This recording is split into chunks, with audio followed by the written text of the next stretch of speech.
हरे कृष्णा। सभी का स्वागत है। आज की श्रीमद् भागवत कथा में हम जानने वाले हैं कि मुक्ति क्या होती है, कौन से लोक में व्यक्ति कैसे जाता है, ब्रह्म ज्योति में कैसे लीन होता है, भगवान के धाम में कैसे जाता है, ज्ञानी कौन होता है, वैराग्यवान कौन होता है और भक्त कौन होता है। क्योंकि कल भीष्म पितामह अपनी सांसें रोक चुके हैं और उन्हें भी मुक्ति प्राप्त हुई है, तो उन्हें कौन सी मुक्ति प्राप्त हुई है, ये सब हम आज जानने वाले हैं।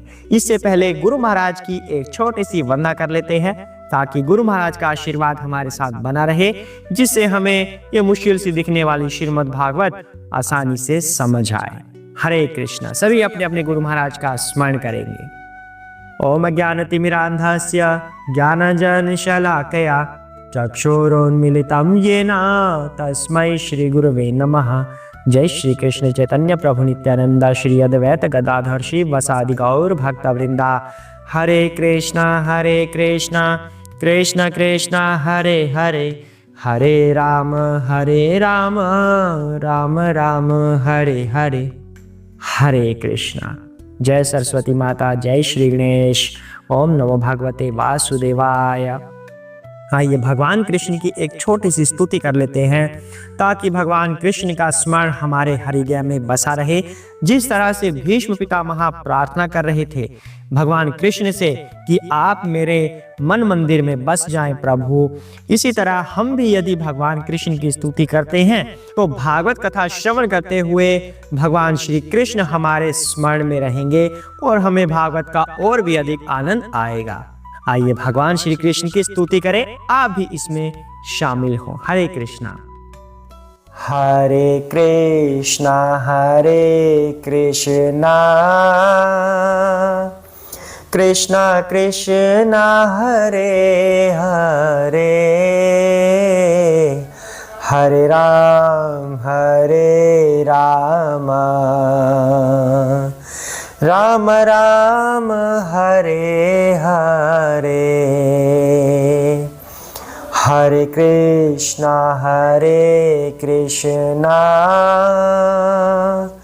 कृष्णा कृष्णा हरे हरे, हरे राम राम राम हरे हरे। हरे कृष्णा कृष्णा कृष्णा हरे हरे, हरे राम राम राम हरे हरे। हरे कृष्णा। ओम नमो भगवते वासुदेवाय। तो कथा कहाँ तक हो गई है? भीष्म पितामह दम तोड़ चुके हैं, अपनी इच्छा से उन्होंने अपना शरीर त्याग कर दिया है और उसके बाद सब मौन हो गए हैं। आज की कथा क्या कहती है, इससे आगे इस श्लोक से वो आरंभ करते हैं। सभी ध्यान पूर्वक श्रवण कीजिएगा। हरे कृष्णा।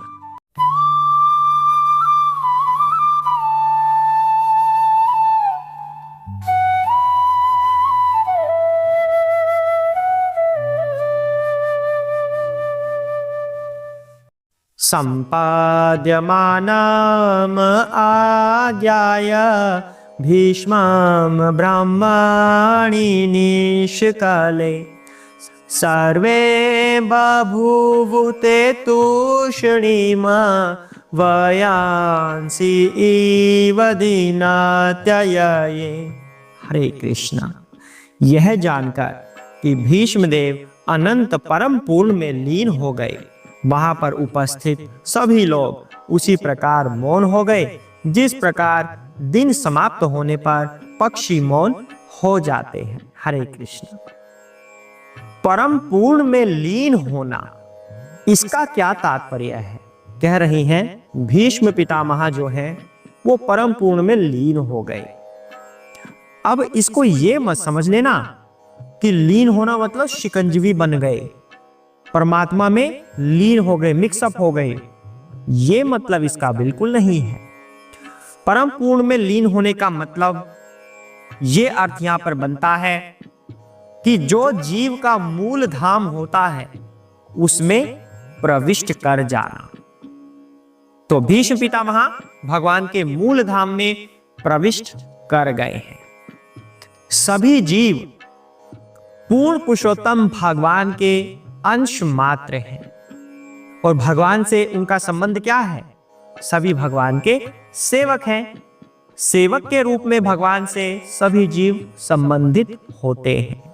यदि कोई जीव सेवक नहीं होता तो फिर वो महत्वपूर्ण भी नहीं रहता। इसको हम एक उदाहरण से समझ सकते हैं। जैसे कोई यंत्र होता है, यदि उस यंत्र का कोई छोटा सा पुर्जा अलग कर दिया जाए तो क्या उस पुर्जे की कोई वैल्यू है? उस पुर्जे की वैल्यू तभी तक है जब तक वो उस यंत्र के साथ फिट रहता है, तो वह पूर्ण यंत्र कहलाता है। वो पुर्जा भी यंत्र ही कहलाएगा। दूसरा उदाहरण ले लेते हैं। एक बल्ब है, तो क्या बल्ब पड़ा हुआ है उसकी कोई महत्ता है, कोई वैल्यू है? जब तक उसके अंदर करंट पास नहीं होगा, वो जगमगाएगा नहीं, तब तक उस बल्ब की कोई वैल्यू नहीं है। अब इस बात की कोई खास इंपॉर्टेंस नहीं है कि जो सॉकेट है जहां पर तार लगेगी बल्ब की, वो कितनी दूर है। वो दूर भी हो सकती है, पास भी हो सकती है, लेकिन कनेक्शन कैसे होगा बल्ब का और बिजली का? तार के द्वारा, वायर के द्वारा। तो ये जो वायर है ना, यहां पर वायर, ये भक्ति है, भक्तिमय सेवा है। और बल्ब कौन है? हम लोग हैं। बिजली कौन है? स्वयं भगवान है। जब तक हम भगवान से भक्तिमय सेवा के द्वारा जुड़ेंगे नहीं, तब तक हमारी कोई महत्ता नहीं है। इसलिए हमें भक्तिमय सेवा वाली इस तार के द्वारा परमात्मा रूपी बिजली से जुड़ना ही होगा, तभी हमारी कुछ महत्ता होगी, क्योंकि यही हमारा भगवान से संबंध भी होता है। हमारा संबंध भगवान से सेवक के रूप में है। लेकिन हम इस धरती पर किस लिए आए थे? क्योंकि हम सेवा नहीं करना चाहते थे, इसलिए हमें इस धरती पर आना पड़ा और इतने कष्ट सहने पड़े। यदि अभी भी नहीं सुधरेंगे हम, तो फिर मुश्किल हो जाएगी। चलिए इससे आगे चलते हैं। तो परमात्मा से हमारा संबंध है सेवक के रूप में, दास और स्वामी के रूप में हमारा संबंध भगवान से है। जब हम इस पृथ्वी पर आते हैं तो पृथ्वी पर कौन है? भौतिक शक्ति। तो भौतिक जगत में जितने भी जीव हैं वे सब के सब भगवान के अंश हैं। पूर्ण पुरुषोत्तम भगवान के केवल अंश मात्र हैं और उनके सेवक हैं। तो जब वो इस जगत में आते हैं, भौतिक जगत में, तो यहां पर किसका शासन चलता है? भौतिक शक्ति का, जो भगवान की भौतिक शक्ति है, जिसे हम दुर्गा शक्ति भी कहते हैं, जो इस धरती की शासक है, जो भौतिक लोकों की शासक है, दुर्गा शक्ति। तो ये दुर्गा शक्ति ये भार अपने ऊपर लेती है।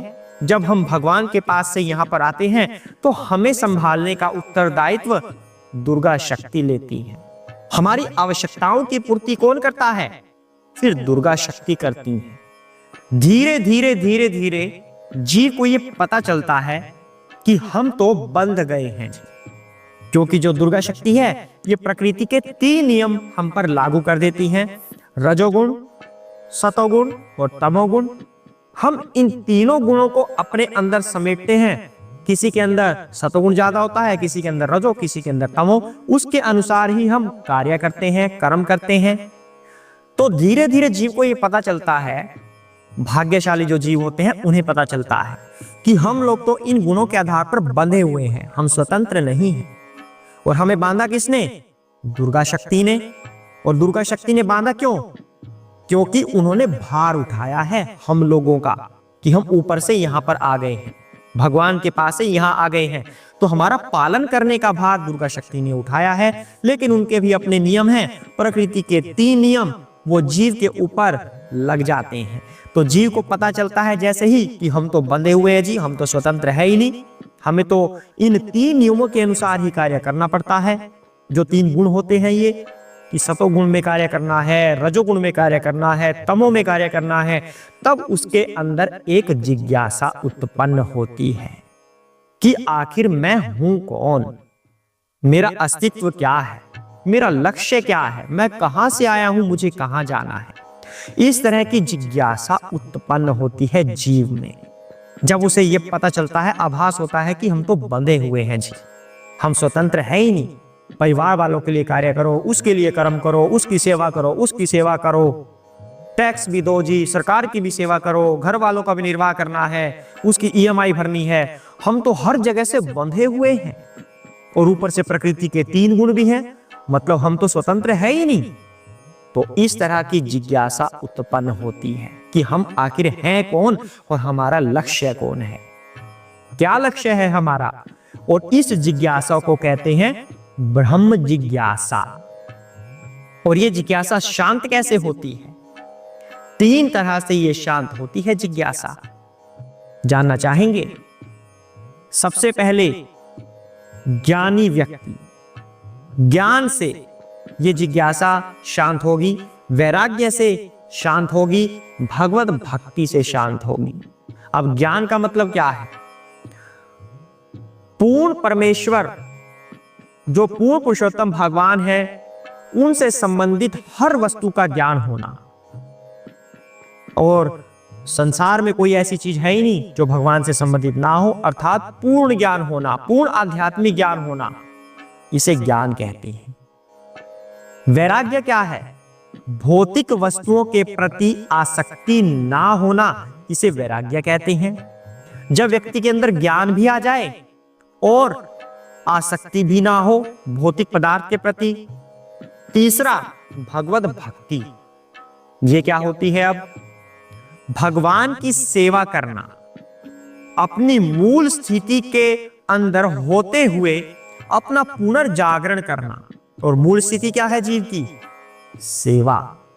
ये जीव की मूल स्थिति होती है, सेवा करना। अब हर जीव किसी ना किसी की सेवा कर रहा है, चाहते हुए या ना चाहते हुए। एक व्यक्ति अपने परिवार की सेवा कर रहा है, एक व्यक्ति अपने राष्ट्र की सेवा भी कर रहा है, एक व्यक्ति अपनी सरकारों की सेवा भी कर रहा है। यहां तक कि किसी भी देश के प्रधानमंत्री, राष्ट्रपति ये भी सेवा कर रहे होते हैं, चाहे वो ये चाहें या ना चाहें, पर सेवा तो वो कर रहे हैं किसी ना किसी की। तो ये जीव का मूल स्वभाव होता है।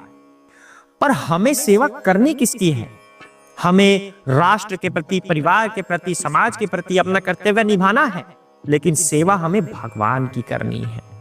वो हमारा परम कर्तव्य है, भगवान की सेवा करना। इसे ही भगवत भक्ति कहते हैं। तो 3 तरह से हमारी ये ब्रह्म जिज्ञासा शांत हो सकती है, ज्ञान से, वैराग्य से और भगवत भक्ति से। उसके बाद जब व्यक्ति इसमें सफल हो जाए, ज्ञान, वैराग्य और भगवत भक्ति में सफल हो जाए, तब वह अपने मूल धाम में प्रविष्ट करने का अधिकारी बन जाता है। और मूल धाम में भी अलग अलग राज्य हैं। कोई व्यक्ति ब्रह्म ज्योति में प्रवेश करेगा और कोई व्यक्ति वैकुंठ लोक में प्रवेश करेगा। अब ये कौन है जो अलग अलग लोकों में प्रवेश करते हैं? समझिए जरा कहां से हम चल रहे हैं। जो व्यक्ति ज्ञानी होगा और वैराग्यवान होगा, वह ब्रह्म ज्योति में प्रवेश करेगा। और जो व्यक्ति भक्त होगा, वह अनेकों वैकुंठ लोक में से किसी एक वैकुंठ लोक में प्रवेश करता है। अब आप कहोगे ये ब्रह्म ज्योति और वैकुंठ लोक क्या है? थोड़ा थोड़ा सुना भी होगा आपने वैकुंठ लोक के बारे में, जहां पर विष्णु जी होते हैं, लक्ष्मी माता होती हैं, सेवा कर रही होती है, वह वैकुंठ लोक होता है। एक ही तरह के विष्णु होते हैं, हमने तो ऐसा सुना है जी। तो आपने ऐसा ऐसा कुछ सुना हुआ होगा। अब हम बात करते हैं स्पष्ट रूप से, वैकुंठ लोक क्या है और ब्रह्म ज्योति क्या है। भगवान के दिव्य शरीर से निकलने वाला तेज ब्रह्म ज्योति कहलाता है। जिस तरह से सूर्य का अपना प्रकाश होता है, इसी तरह वैकुंठ लोक के भी अपने अपने ग्रह होते हैं और जो अपने ही प्रकाश से प्रकाशमान रहते हैं, और वो उनका अपना प्रकाश आता कहां से है? भगवान के दिव्य शरीर से आता है। अर्थात वैकुंठ लोक के जो ग्रह होते हैं वो भगवान के दिव्य प्रकाश से प्रकाशित होते हैं, और उन ग्रहों में से एक को हम ब्रह्म ज्योति भी कहते हैं, जो कि भौतिक जगत और आध्यात्मिक जगत को अलग करने का कार्य करता है। ये ब्रह्म ज्योति भौतिक जगत को ढक कर रखती है, ये हमें परमात्मा के दर्शन नहीं होने देती। इसे कहते हैं ब्रह्म ज्योति। अब जो ज्ञानी होंगे, जो ध्यान करेंगे, वैराग्यवान होंगे, जो केवल यहां तक सफल हुए हैं, वो जाएंगे भी भगवान के तेज तक, उसमें समा जाएंगे। लेकिन जो व्यक्ति इससे आगे बढ़कर भक्ति भी कर रहा है, वह इस ब्रह्म ज्योति को पार करके किसी ना किसी वैकुंठ लोक में प्रवेश कर जाएगा। और वैकुंठ लोक का शासन कौन करते हैं? श्री नारायण वैकुंठ लोक का शासन करते हैं। जैसे भौतिक जगत का शासन दुर्गा शक्ति करती हैं, वैकुंठ लोक का शासन श्री नारायण करते हैं। भौतिक जगत में हम तड़पते रहते हैं। 3 तरह के हमारे भौतिक क्लेश होते हैं, आध्यात्मिक क्लेश, आदि देवी क्लेश और आदि भौतिक क्लेश। 3 तरह के ताप हमारे होते हैं। हम प्रकृति के 3 गुणों के द्वारा बंध जाते हैं। लेकिन जब वैकुंठ लोक में प्रवेश करते हैं, और वैकुंठ लोक एक नहीं है, ये बात ध्यान रखना। आपने पहले क्या सुना है क्या नहीं सुना है उसको भूल जाइए। वैकुंठ लोक अनेक हैं, अनेकों अनगिनत वैकुंठ लोक हैं, और सभी में श्री नारायण विराजमान है। उन वैकुंठ लोगों का आधिपत्य विष्णु जी के द्वारा होता है, श्री नारायण के द्वारा। तो श्री नारायण उसका संचालन करते हैं। वहां पर जाने के बाद जीव अपनी मूल स्थिति में आ जाता है, मुक्त अवस्था में आ जाता है। वहां पर वह दास के रूप में भगवान की सेवा करता है, प्रेमी के रूप में भगवान की सेवा करता है, प्रेमिका के रूप में करता है, माता पिता के रूप में करता है। जो भी उसका भाव होता है उसी भाव में वह उस लोक में प्रवेश करता है और भगवान की सेवा करता है।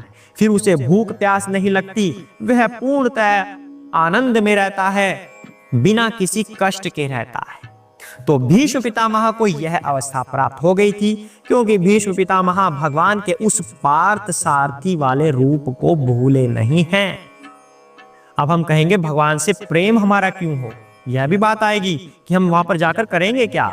सेवा तो हमारी करने की आदत है नहीं, हम क्यों करें सेवा? यदि ऐसा एटीट्यूड हमारा बना रहेगा तो फिर हम यहीं पर जमे रहेंगे भैया। बार बार कभी किसी रूप में आएंगे, कभी किसी योनि में आएंगे, यहीं पर भटकते रहेंगे, इसी भौतिक शक्ति के प्रभाव में रहेंगे, यही दुख कष्ट सहन होते रहेंगे। दूसरी बात, भगवान से प्रेम क्यों हो, ये मत समझिएगा कि मजबूरी है भैया, नाम लेना ही पड़ेगा भगवान का, नहीं तो दुख कष्ट आते रहेंगे। मजबूरी मत समझिए। भगवान हमसे अत्यधिक प्रेम करते हैं, हमारी रक्षा करते हैं, ये कारण है भगवान से प्रेम करने का। अर्जुन की कैसे भगवान ने सहायता की थी? उनके शरीर पर पसीना था, उनके शरीर से रक्त निकल रहा था। हालांकि भगवान के दिव्य शरीर से रक्त निकलता नहीं है, हाड़ मांस का शरीर नहीं होता, दिव्य शरीर होता है, लेकिन तब भी भगवान वो कष्ट सहन कर रहे हैं अपने भक्तों के लिए। रक्त तो निकल ही रहा था उनके शरीर से, चाहे वो दिखाने के लिए हो या कैसे भी हो, पर भगवान दर्द सहन कर रहे थे। अपने भक्त से भगवान इतना प्रेम करते हैं, तो इसलिए हमें भी भगवान से प्रेम होना चाहिए। इसलिए भगवान की सेवा करने का प्रयास या प्रैक्टिस हमें अभी से शुरू कर देनी चाहिए, ताकि हमें भी भीष्म पितामह जैसी सिद्धि प्राप्त हो और अंत समय में हम भी किसी न किसी वैकुंठ लोक में प्रविष्ट हो जाएं। और यदि हमारी भक्ति इतनी ज्यादा हो जाए कि हम उससे भी ऊपर गोलोक वृंदावन प्रवेश कर जाएं, भगवान के धाम में, भगवान श्री कृष्ण के पास। तो यही है आज की कथा का सार। अपनी भक्ति बढ़ाइए और इस भौतिक बंधनों से ऊपर उठिए। कमेंट बॉक्स में अवश्य ही हरे कृष्णा लिख दीजिए, और आपको यह कथा कैसी लगती है यह भी अवश्य बताइएगा। आगे की कथा के लिए बने रहिए। हरे कृष्णा। ओम नमो भगवते वासुदेवाय।